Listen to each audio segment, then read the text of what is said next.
Bismillah, alhamdulillah, salatu wassalamu ala rasulillah. Welcoming everyone back to Behind the Minbar, Blueprints for a Better Masjid. Alhamdulillah, today we are talking about being visionary the right way, inshallah, with our brother Awais Sheikh. Pleasure to have you, Sheikh Awais. Jazakallah khair. Thank you so much. Such an honor to be here with you. Jazakallah khairan. He is the co-founder of Forerunners, but I want to zoom out even more before we get started, inshallah ta'ala. So, actually, wherever you want to start from, how did this become sort of your passion? What is Forerunners?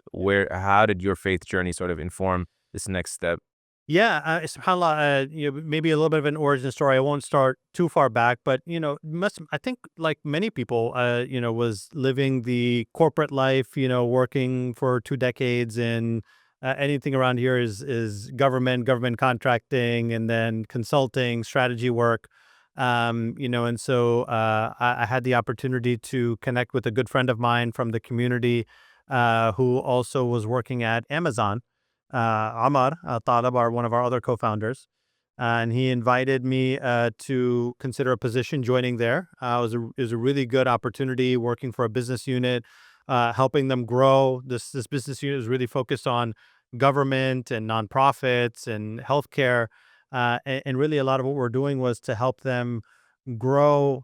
But the types of things that we were talking about, both with each other and with our teams, when we think about growth, we're thinking, oh, that must mean sales strategies or marketing or, these types of things. But a lot of what we were talking about was people, and leadership, and who are the types of people we need to hire? What are the best ways of deploying people, in a way that's going to maximize their impact? How do we navigate through all these conflicts and these kinds of things? And because we grew up within the community, we joked that we had our weekday conversations about all this kind of stuff, and then our weekend conversations were Sira classes and Quran reflection. And I would say, I think some of the things that we're learning there are also applicable here. How do we take, some of the things that we learn in terms of how, this mission was spread, and how do we apply that, but not in it has to be translated. It Right. has to be translated for this appropriate context. And so translating that work and then seeing how it's successful. And then when we got to a point where we said, really we want to apply this, there was kind of a yearning, a calling. How do we apply this for our own communities? And at a personal level, what it also meant was, how do we bring this kind of corporate, professional persona of what we do, but also this private, not private, but this personal, yearning to be closer to Allah subhanahu wa ta'ala and to support our community. How do we bring those together? So we were thinking about that. I left that position and we were kind of exploring what that could look like. We connected with a third co-founder, Ahmed Ashkar, who Mm. has a background in social entrepreneurship. He founded the largest student entrepreneurship program. And I think around within a 2-week period, all three of us heard the same talk by Imam Omar Suleiman Mashallah. about how we need to become a forerunner. And we were thinking about just the characteristics of what it means to be, a more modern translation of it, with interpretation might be a trailblazer, and this idea of how do we show what it means to be successful through living our values, and how do we, bring that forward. That really was kind of at the core, the nucleus, or maybe that spark that ignited this journey for Forerunners. Mashallah. Mashallah. I remember, subhanAllah, despite the fact that I was truly a fly on the wall in the Cordoba summit because it was intended primarily for Islamic higher education institutions, and I was more so involved in the masjid space, the house of worship space. But just being there, realizing that a forerunner was inspired by this Islamic conceptualization of a sabiqun in the Quran, and Cordoba was also the hub Yes. of sort of the intellectual hub where people would come as they come to Harvard and Yale these days. Right. And so making our Islamic institutions through a shared vision that I just remember leaving, despite it not being particularly or as directly relevant to me, amped about what this could mean in so many different spaces. And that's why I want to sit down with you actually, with regards to the masjid landscape in particular. Behind the Minbar is more so, Yeah. not restricted to, but more so blueprints for a better masjid by Yeah. brand, intentionally. And so how would you guys, see the masjid landscape? I mean, I already love the fact that you're trying to up the standard despite the fact that you're not forgetting your roots, right? Yeah. Like you said we were learning in the masjid what we believed belonged in other parts of life, informing, the public sphere as well. Bringing those values, mashallah, they exist within the masajid. And how do we bring it into the wilderness?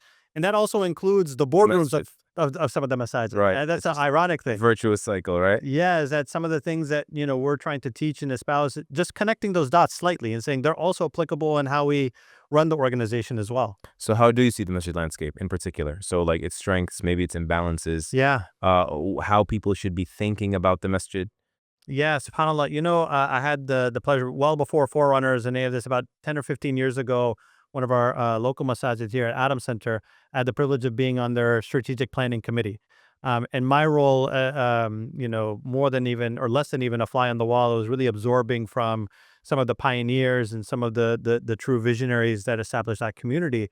And I remember one of them, someone who still is a mentor to this day, turning to me during this process and saying, and this was, keep in mind, 10 or 15 years ago. He said that, for our generation, when we establish this masjid, and I think the same can be true for a lot of masajid, the masjid was a home for everything. It was where we had our social circle. It was the place that we got all of our education. It was a place that even if we needed to get a job, we would come and meet someone at the masjid. There were so many jobs that the masjid fulfilled for us. He said, your generation now, you could do so many of those things without the masjid. There are so many other organizations now that exist, organizations that do education, purely focused on that do relief work, civic engagement work, those types of things. Alternatively, you also just have WhatsApp groups. I joke that, all good things kind of start with the WhatsApp group, and so there are people, if you want social settings, we have WhatsApp groups focused on everything from getting together for social interactions to giving charity and some of those types of things. So he said that's going to be a big challenge for masajid is the Staying relevant. staying relevant, but also how do you consider? So even in that time, and even since starting Forerunners, we see almost like two different approaches, more than two, but let's say at different sides of the spectrum. One approach that says we should have as many masajid as possible that are really focused on 5-time daily prayer, maybe Jum'ah, and that's it. All these other things, whether it's education, whether it's, social programming, leave that to someone else to be able to do, because the masjid should be a place of just spiritual nourishment only.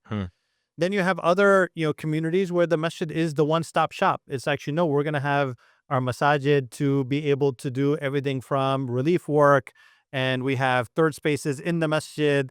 We're doing social events. We're doing civic engagement. We even have talks about, some of the masajid are operating free healthcare clinics, and there's talk about them doing, credit unions and these types of things. And so I think the answer really is probably for each community to be intentional and understand what suits that particular community. But in general, this idea of what does a masjid need to be in order to be relevant to the time and the place that it's operating within and within the community members is a question that masjid leadership really needs to be asking, rather than just being kind of on, we'll call autopilot mode. No, for sure. I remember the epiphany of, there's a difference between being aspirational and Yeah. just being unrealistic. And like, I used to always think about the idea of creating a model masjid and like outsourcing it or packaging it for export to other masajid. And that's a little bit unrealistic, because it's about which model works for which community when. Exactly. It's about not, being sort of so simplistic. Yep. Cookie cutter is going to work for anything. Yeah. You're not ready for that. You are past due for that. So for sure, making this decision, I'm thinking, is going to be more so the leadership's job. Of course, they're going to be taking the pulse of the community and determining it based on the wider contingent. But how does the leadership become strategic about what the masjid will and won't do at any given juncture, generation, or whatnot? Yeah, that's a really good question, because as a recovering strategy person, myself, there's a lot of definitions of strategy is and isn't. But one of the things I point to when we're talking to leaders is strategy is just as much about what you're not going to do as it is what you are going to do. It's not just this endless wish list. It's not just an endless wish list. And so I think the key questions that leadership should be asking, one is, what are the things that we are uniquely suited and capable to be able to do that nobody else is going to be able to do within our ecosystem? what is our mission set, and so we talk about at the heart of why any organization exists and any individual masjid, what is at the core of what you're trying to do? I remember there was a conversation we're having with the community about different, maybe interpretations or philosophies of how to deal with youth, but it was manifest in different ways. It was saying, oh, we have a lot of problems with the youth. Both sides were saying we have a lot of what. On one side, they're saying the problem with the youth is that they haven't memorized the 30th juz. They haven't, they're not attending our Sunday schools, that kind of thing. The other people were saying, well, the problem with the youth is that they're coming, and to play basketball, but they're not praying their salah. And so you could tackle that superficial issue, but the root cause issue that I don't think the leadership had a conversation is, what is the ultimate mission that you're trying to drive with the youth? If you're trying to drive it so that you're trying to bring as many youth into the masjid, provide an alternative for them, then okay, there's a certain set of programming, certain set of services you're going to offer. Mm. If your goal is we want to create the seminary environment, really build the leaders of tomorrow from a religious and other perspective, okay, there's a different set of programs you're going to do. So I think that's the first question: is what does the community need? What are we able to provide that nobody else is able to provide? Then the last one, one of our spiritual mentors, Sheikh Majid here, he often reminds us with this saying, I believe you can correct me, it's attributed to Ali bin Abi Talib, radiallahu anhu, raise your children for a time other than the time that you were brought up in. So I think extending that to the masjid, it's, build the community for the time that we're in and we're going to, not just where we've been. And I think that's a really key thing when you talk about landscape of the masjid. The things that my children may be facing, my grandkids may be facing, a whole different set of challenges and issues. And so how do we make sure that the masjid is something which is as relevant to them as it was to my parents and my grandparents in terms of what they're trying to do? So that opens the door to two questions. The first of them, to your point, and Ibn al-Qayyim also quotes Ali and Umar and others Yeah. to this effect, that الناس أشبه بأزمانهم منهم بآبائهم, that people look like their milieu, their cultural context, more so than they resemble their own parents. So how do you identify outside of your echo chamber that you may not realize that you're in? How do you identify actually where the pulse is or the status quo is in the youth, and not just a select group of youth? How do you, one time a person told me, if you invest all your resources in a grade A Islamic school, you're making a school for the doctor's kids only. You'll have to charge 20K a student. And most community members will never be able to afford that, even with one child, let alone 2-3 kids. And they say if you create a stellar, top of the line hifz program, you're creating all of this by allocating resources just for the sheikh's kids. Yeah. I was like, oh snap, that's actually very much what we do blindly. So how do you identify the need? And then I'll ask you the follow-up about how do you know when the need changed? I don't think I have like there's no magic solution or anything like that. I think it's really the hard work of disconfirming your biases. And so, I mean, it's the concept of shura that we know, but not shura theater, right? It's not, oh, I have a shura board or I have a youth board and it's consisting of the quote unquote good youth that are always coming to the masjid or the people who are already invested. But it's really being intentional and purposeful of soliciting those diverse, perspectives. Data. And oftentimes what we'll do is I probably am not the right person to talk to the youth. So how do I solicit ambassadors from amongst them to be able to say, hey, why don't you go and ask these types of questions and then bring that data back? Largest masjid, without cutting you off, the largest masjid in my valley, a person of undisclosed name, said that it was one time when I was caught off guard to just watch these youth over there, make sure they don't break anything, that they opened up to me. Yes. In a way they've never opened up to the official person responsible for youth programming. And I felt the sense of responsibility that I have to figure this out. Yeah. Like no one knows this about them but me. Why haven't they opened up to this person who's designated for 2-3 years? So finding the right person to draw out of them how we can actually serve them. Yeah. And then there are techniques that we do teach leadership, things like design thinking, human-centered design. How do we actually create personas of the types of people that we're trying to create informed by data? How do we think of their journey? So even in marketing, they talk about a customer journey map. What is your experience when you're buying a car? Oh, the high point is when you're doing your test drive. The low point is when you're waiting 3 hours, for your paperwork. And then they say, okay, well, that's how ideas like Carvana and these types of things come forward.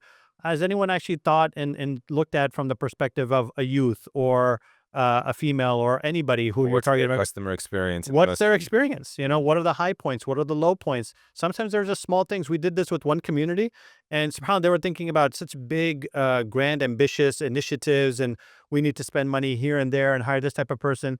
Going through the exercise, we realized that just their front welcome area was something that just needed to have some tweaks put on it, some appropriate signage, having, someone that's there that can welcome people. That would make the biggest difference in the experience of people in terms of having a positive experience. So I think there are tools and techniques. The last thing I think that, and this is where you mentioned the masjid exists as part of a broader ecosystem, even amongst the Islamic or Muslim, institutions, and you could even reconceptualize what that means. I mean, I think that there are probably opportunities for leadership to network and identify, okay, we have many people who are coming to maybe third spaces or coffee shops or some of those types of things.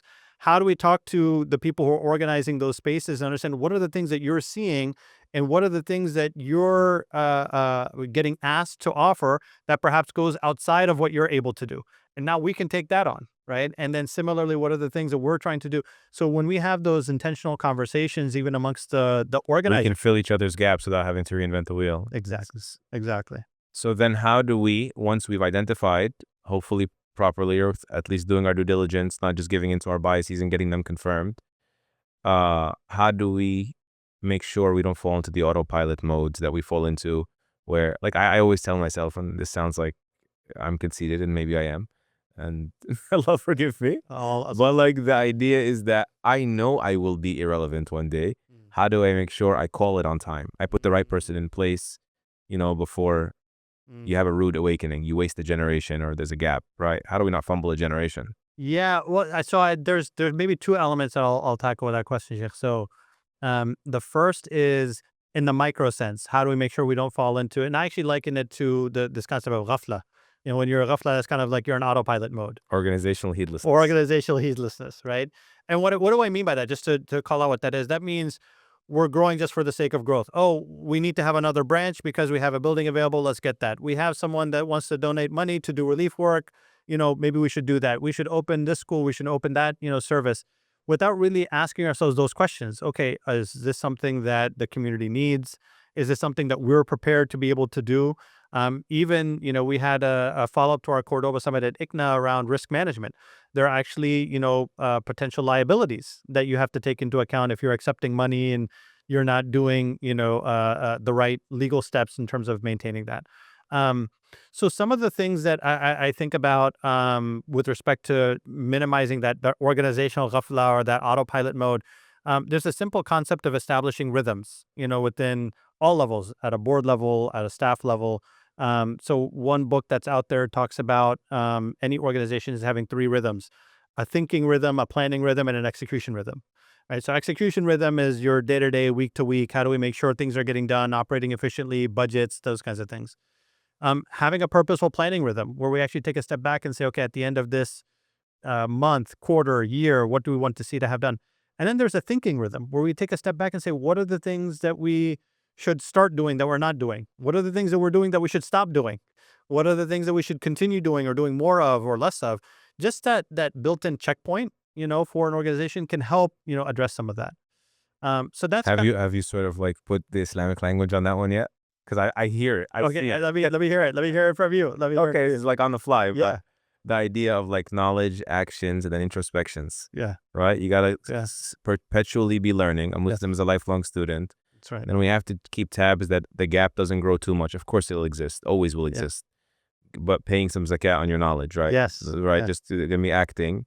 And then from there you're gonna be introspecting. Yeah. Because you can be stagnant in motion. Yes. Like just the autopilot. You're on a treadmill. You're ever expanding empire mode of the masjid, more and more expansion of the architecture, but you're actually stagnant. Right. You actually haven't adapted to the needs. That's right. You've actually been hitting a bullseye on the wrong targets. That's right. And all of that. Yeah. So And that stagnation is actually محاسبة, right? To get out of the ghafla. exactly. So then it goes to kind of the role of leadership, as individuals who are doing this type of work. How do we keep our finger on the pulse and know when we should lean, when we should not? And I would say, I think, from now, the job of anybody who's in a leadership position, one of the books that we really like and share with others is a book called Multipliers. And the whole idea is that what leadership is not being the smartest person in the room or the one that has all the answers, but is bringing out the genius in other people. And it's making other people look good. And actually, it's preventing yourself from diminishing other people that are around you. And the author, her name is Liz Wiseman, she actually calls it accidental diminishing. Hmm. I don't think anybody wakes up thinking, okay, how do I stop, good ideas from coming? But there's accidental ways that we can diminish. If we're the people who are, for example, always coming and rescuing a situation, because, we're just used to that. That serves a particular function at one point in time for the organization, but then eventually it actually can do a disservice, right? Because there's a kind of a learned helplessness. I was listening to again, this was like a business podcast, but this analogy that really resonated, that, when you're in a startup mode for a company, you want to surround yourself with people that if there is a spill, on the floor, then no matter what your title is, president, CEO, chair, You're all in. you're on your hands and knees Whatever nice to with a get done, I'll towel do. to get it done. Eventually, there becomes a point within the organization where if you see a spill on the floor, you actually don't want people immediately jumping and getting on their hands and knees to clean it up, because you want them asking questions like, wait, wasn't that spill there yesterday and the week before that? How come this keeps happening? Maybe we should not put the water bottles at the edge of the table. Maybe we should make sure that there is a jug over here or something. Like, we're thinking about not solving a problem once. We're thinking about solving Proactively getting out of that firefighting. proactively. Exactly. So I think constantly as leaders, we should be thinking about what stage is the organization in. What is the type of leadership that's needed? Am I the right person, for that? And then how do we invite our, succession planning? Across all of the organizations that we're working with, for-profit, nonprofit, masajid, seminaries, this idea of succession planning is a really big challenge, because, as institutions grow, oftentimes they grow around certain personalities. But This then, was actually huge. When you mentioned this at the start, I believe you opened up the fact that you may think that no one's able to get it right in the Muslim space, but this is actually a very real challenge that you want to have some self-compassion about. yeah. That even some of the biggest companies, I forget who you mentioned, but some Well, of I the mean, biggest household names. Look at Apple. Okay. So There we think of go. Apple. I mean, you can just your listeners can think for themselves. What was Apple like, the first version of it, and then when Steve Jobs left, as a co-founder. Did it hiccup? I don't even know. Yeah, It did? it definitely hiccuped, and then he came You're back. probably a Samsung guy though. You're the enemy.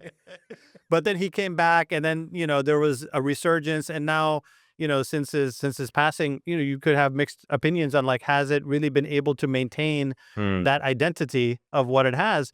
But the theory you're proposing that it did actually hiccup because it was too dependent on one person. Yeah, the idea that, any organization, once you lose its founder, it's difficult to institutionalize that in the case of Apple, the creativity, the design, the elegance, the customer focus. It's hard to focus on that, and institutionalize those things that were within the founder across the rest of the organization. It's a really big problem. But at the same time, there are organizations that have figured it out. You could turn They've to, like, institutionalized the culture beyond the founder. beyond the founder, and they figured out what elements of the culture are permanent and needs to be, we call, like, what are the non-negotiables, and what are the things that you need to have some dynamism around. Right. You need to change it because the circumstances change, the environment around us changed, and so, And that's categorically Islamic. The Yeah. idea there's constants and there's variables. yes, Allah Azza wa Jal placed this built-in flexibility, this dynamicity in Islam because, Imam Shatibi rahimahullah has a beautiful statement on this in Usul Fiqh, like how we derive rulings. He says, Allah has created the Sharia of Muhammad sallallahu alaihi wasallam, in such a way that if this world were eternal, there would be an unlimited amount of answers subhanAllah. in that set, Subhanallah. in that, I don't want to say toolbox, but Yeah. Yeah. those ayat, those ahadith are sufficient for an infinite number of, hypotheticals. Yeah. But that being said, also with growing and scaling and changing, there are challenges. One of the things we've been talking about and reflecting on is in the seerah of the Prophet sallallahu alaihi wasallam, I suppose. that it could have very easily been in infinite wisdom of Allah subhanahu wa ta'ala, that we have Ashar Mubashara, that's it. Or we have, the 300 Badr, that's it. Or we have Muhajirin and Ansar and and that's it. But you had this constant growth that was happening. You had, post Hudaybiyah, the tribes coming in. You had Fatah Makkah. And that elicited challenges, at every step of the way. You had different types of people coming in. You had to think about alliances. You had to think about, which alliances are solid, which ones aren't. You had to think And about those aren't spelled out in the constants of the Quran and Sunnah. You can't just have like this misplaced concreteness about it. That's You right. got to sit there and reevaluate at each Yeah. intersection. And I think when you really look at it, and I think now when we were working with organizations that, again, at a different, just analogously, are going through that level of scale, you actually empathize with the really difficult situation that Rasul sallallahu alaihi wasallam, was in. Sallam. Like, we see the end result of it. We say, oh yeah, but like, when you're in that moment, how do you deal with, the situation where there was the perception or even some rumblings amongst the Ansar that, hey, some of these spoils are going to some of the family of the Prophet sallallahu alaihi wasallam that recently came into Islam. And he came, and I love the way he even said it, sallallahu alaihi wasallam, you may think, or you may be thinking, he voiced even their concern without them having to say it, because he was so proactive and sensitive to some of those dynamics. And so I say that with empathy, and also just being eyes wide open in terms of the challenge that these things are going to happen. As any organization, as any masjid grows, you're going to have these types of challenges. You're going to have leadership changes. You're going to have personality. You're going to have conflict, some of those types of things. So rather than us thinking that, oh, there's some utopia that exists, that there's a blueprint for how to grow without having any of those things, if it happened within that community, it's going to happen within our communities. And now we just need to equip ourselves and our leaders, with the tool sets of how to navigate that. So succession planning. Yeah. I want to double click on accidental diminishment. Yeah. That first time hearing the term, I like it. And I may be guilty of it. This will be We all are. my therapy session. So, I often hear this tagline about like the difference between a good leader. Of course, I'm leadership trained like you, except Yeah. the difference is I get them off of memes. Yeah. And you read books.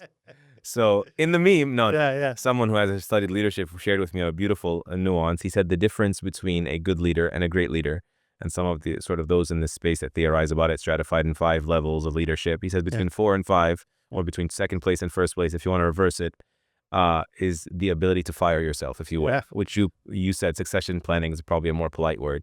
Yeah. So how do we know when to fire ourselves, or do you not mean that? Well, I think what we need to think about is we should. I actually would redefine what success looks like. Firing has that negative connotation, but I think if you can get the organization to succeed with you being able to get pulled out of it, that's actually a remarkable example of success. And so we should reframe that. And I think some of the times when I see perhaps organizations struggling, masaajid struggling, it's when we have this mentality. I'm sure I'm guilty of it as well, that, well, if my approach or my way of doing it isn't the one that is carried out, then this organization is going to, falter or fail. And I think this recognition, these organizations, this cause belongs to Allah subhanahu wa ta'ala. Yeah. So, it actually is. You're not the founder, to begin with. You're not Actually, really the founder. it's not the founder. You're it's not the really founder. the founder. But I think that at a very practical level, a lot of the organization, because this is probably the number one thing that we're doing as forerunners, whether it's for-profit or nonprofits, it's these organizations, again, for-profit, nonprofit, that are built around a founder or a founder team. And now they're looking at institutionalizing and growing, and they're not able to do that without pulling themselves out of it. And so there is something the succession planning doesn't just mean, oh, I'm going to take my student and I'm going to, have them be the next leader. Because a lot of what it takes to be a leader within these organizations, it's really more apprenticeship, so you have to be very intentional about, explaining why you're taking certain decisions, what your thought process is, what are the things that are happening behind the scenes in order to make that happen. There comes a point in time where, and I think this is especially important for masajid, because oftentimes that leader that the community is built around is a religious figure.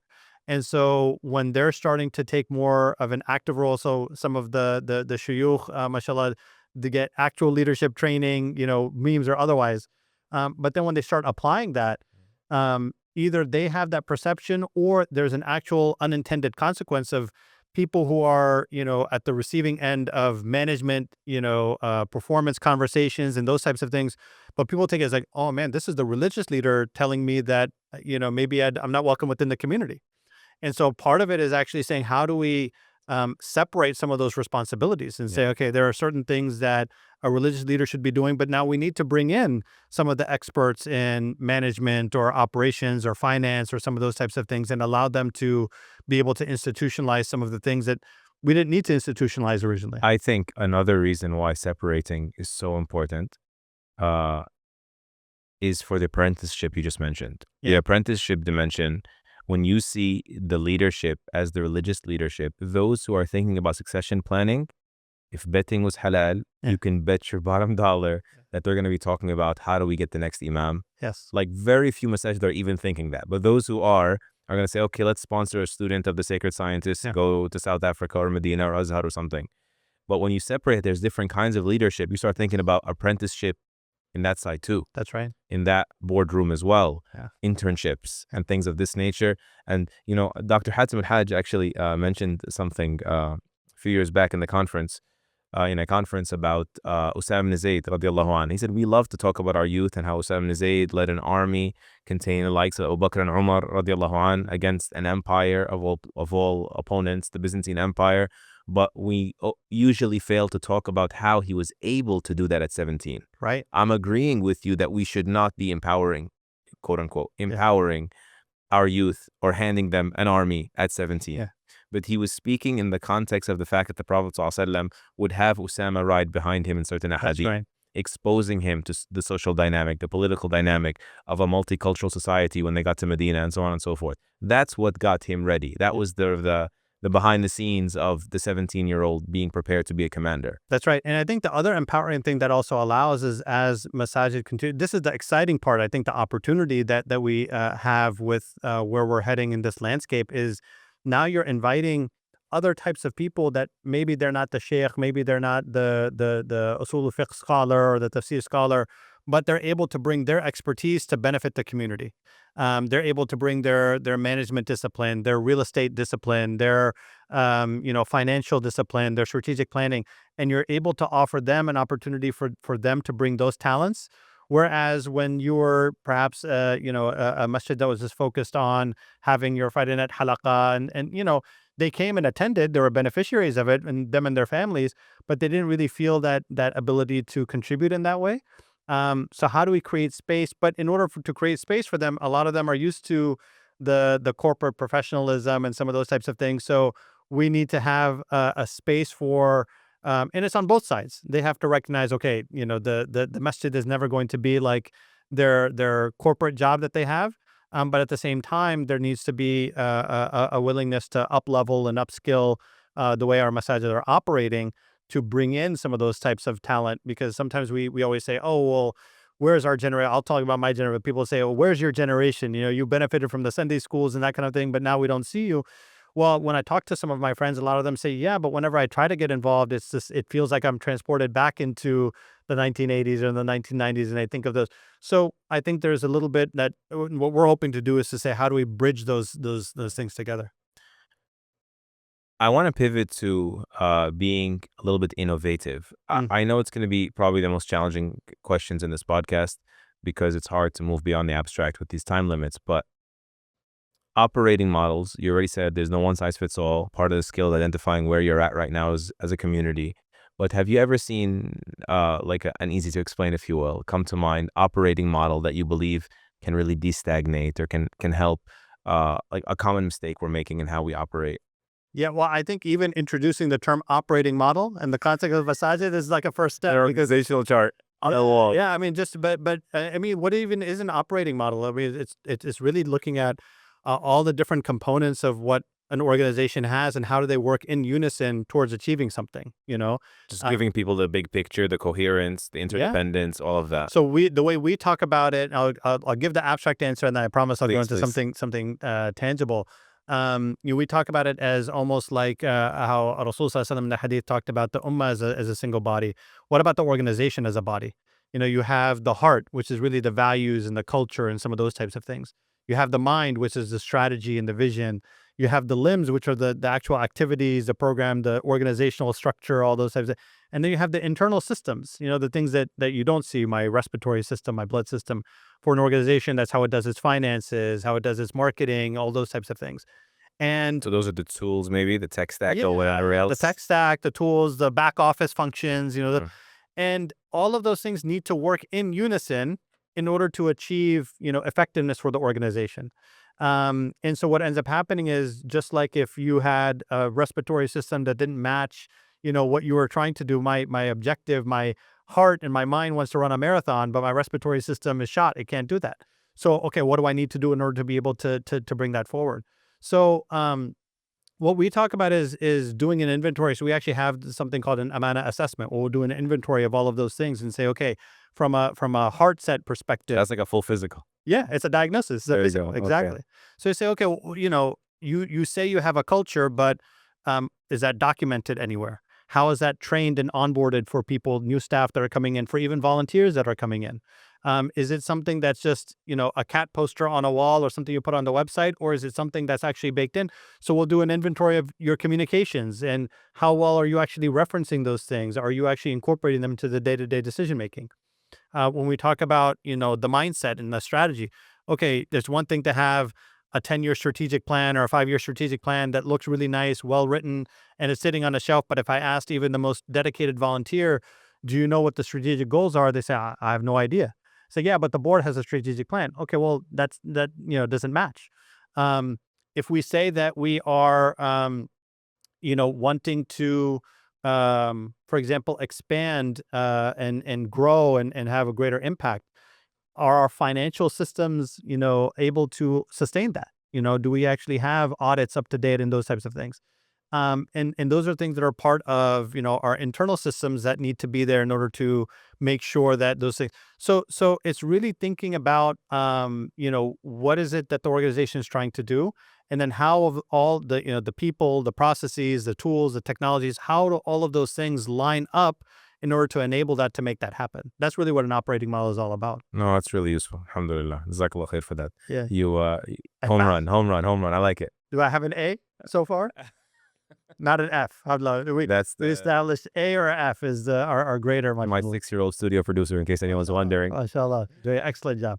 Any unconventional, like skeptics, basically, right? Yeah. Skeptics that sort of say, "Come on, man, this is completely unrelated, pointless." Yeah. That people have come back to say, we stand down. This actually worked. We appreciate it.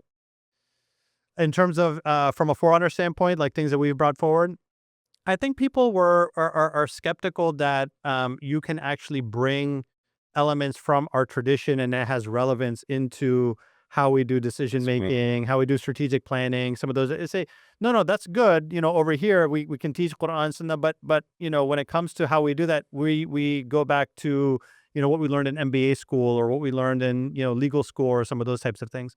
And But you're using just this for-profit sort of. that was the something. amazing thing. So as a Right. community, and this is, I think, really People are making more money off of these principles quarter after quarter. And sometimes we're alienated from our own stuff, saying we don't want to corporatize the masjid space. I'll give you an example. Right now, I think the latest statistic is 46% of millennials would rather work for a place where the organization has a sense of purpose and values that aligns with their own personal set of purpose and values. I don't know what the statistic is for Gen Z, but I think anecdotally you'd say they'd rather not sell out. They'd rather continue to live with their parents and work for those types of companies. So now you have corporations that are saying, how do we bring purpose and values, not just as, social good as an afterthought, but built into the organization. We've had executives come to us and say, the biggest thing that people are complaining about with respect to, my team, my sales team, is arrogance. How do I teach arrogance? How do I instill that into a performance evaluation system? SubhanAllah, in our programming, when we talk to young people about how to reach their next level, both from a deen and dunya perspective, we start with diseases of the heart, because those are That was things my that, next question. yeah, Awesome. Jump right into it. Spiritual advice you'd give to people as they are considering whether or not to lead, or their numbers already been called and they need to sit down and think about vision, mission, all of these yeah. things. So, And the diseases of the heart, for example, are something where, um, it is absolutely, and maybe even more so if we're doing this type of work where you're susceptible to it. So always making sure, Shaitan doesn't want to see this sector succeed more than any other sector. subhanallah. And so the same types of things, the love of power, if you find yourself constantly being in a position where, no, my opinion is not being, just taking that time out to say, wait a minute, who am I? Why am I, so focused on my opinion? Putting your nafs out of it and saying, no, what is, we do an entire workshop, Sheikh, on Surah Al-Hujurat, collaboration killers. Hmm. But we translated, this idea of, team first, position second, right? And you can take that from, directly from those teachings when Allah subhanahu wa ta'ala says, أعوذ بالله من الشيطان الرجيم, قالت الأعراب آمنا قل لم تؤمنوا ولكن قولوا أسلمنا ولما يدخل الإيمان في قلوبكم. That, like, you're saying that you're truly believe, you're all in, but are you really? Have you examined that? يمنون عليك أن أسلموا قل لا تمنوا علي إسلامكم. That you think that you're doing this sense of entitlement that can come. You think you're doing this cause a Right. favor. But really, it's Allah that allowed us to be in a position where we're serving this. So that, I think, is so foundational and core. The other, just in terms of general spiritual advice, when we first started, we ourselves need to, and I think this is also part of the practical advice for leaders, surrounding yourselves with support systems on the spiritual side, on the leadership side. You have to have a cheerleader network that's, singing your praises when you're down, and you have to have the critic network that, will always tell you in a loving way where your shortcomings are. So for our spiritual network, one of our spiritual advisors gave us three very concrete pieces of advice if you're doing this work. He said, one is, make sure you have a regular habit of engaging with the Quran, reading it, reflecting on it, studying it. Make sure you have some regular habit of engaging in optional fasting, and make sure that you have some regular habit of tahajjud. And he said, okay, well, these are all good things, but why? He said, let me tell you why specifically these three things is that if you look at it, these are things that actually allow you to have that connection between your actions and Allah subhanahu wa ta'ala inspiring those actions to have a stronger connection.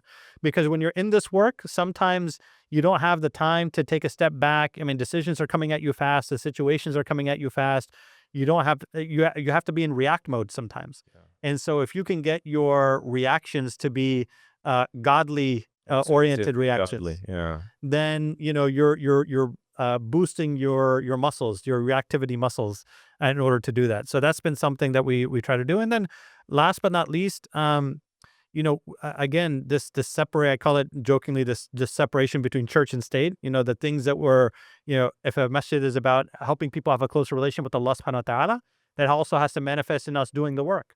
So even in our Forerunners meetings, we'll start our meeting with, say, hey, we'll take turns. Someone share a reflection, that they're facing, and what's something that they benefited from, and just have a conversation about that, so that we're actually bringing that into, I think there's just a barakah factor in that. If we can actually make these things part of our conversation and say, we have the niyyah that even in this work that we're doing, we're trying to do it in a way that aligns with your teachings, Allah subhanahu wa ta'ala, and the teaching of the Prophet sallallahu alaihi wasallam, there'll be barakah, and Allah will guide us to the right answers, inshallah. Absolutely. SubhanAllah, there's a hadith where the Prophet sallallahu alaihi wasallam said, there's never a people, a gathering that comes together and they don't mention Allah subhanahu wa ta'ala, illa wa kana alayhim tira, except that it'll be a source of regret for them.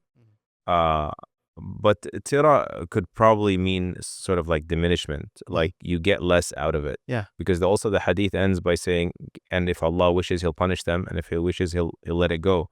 So it's not always about like it being sinful to not mention Allah. Yeah. There could also just be a missed opportunity. Yeah. Like barakah is increased, tira would be decreased. We're not taking advantage of the full potential. Right. of the It particular could have, it situation. just could have been done in one meeting, but it took 3 meetings, Yeah. maybe because the intention, the remembrance of Allah wasn't here or wasn't there. And so infusing that into our ethos and resisting sort of the secularization of the Muslim mind, where you section things off, sequestrate them to, the house of worship. And this is sort of, you got to continue to fight that. And it's not, I don't want to get on a spiel here, but the idea of the secular age, it just meant that people the dominant worldview was secular. But this has always been a trick of shaitan. Yeah. What does this have to do with that? What does this have to do with that? Yeah. You know, أرأيت الذي يكذب بالدين فذلك الذي يدعو اليتيم. The people that sort of lose sight of the day of repayments, Yeah. they're the people that sort of are scold the orphans. Yeah. There is no separation. There's Yeah. no true separation except in the illusions Yeah. of people who got locked in with shaitan, got locked out of Allah subhanahu wa ta'ala. And I don't know where this fits, but I think something, as much as we're trying to bring professionalism and some of those types of things to whether it's masajid or nonprofit organizations, at the same time, there also needs to be a recognition that some of the things that we've allowed to be internalized in how we think about things, whether it comes to things like competition. It's amazing. We talk about competition in the for-profit world.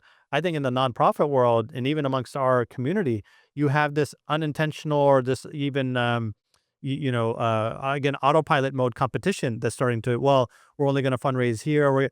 As opposed to thinking, no, the logo that you have, the community that you have, that's only, A vehicle. but the mission is the mission, and so I think also being very mindful and intentional about, okay, what are the good things to take? Competing in selflessness, competing and not worshiping your brand Exactly. is a worthier competition. Yeah, yeah. So I mean, I think it's really as important for us to reflect on what are the things that we need to unlearn about what we've internalized in our education system and being socialized in this corporate environment.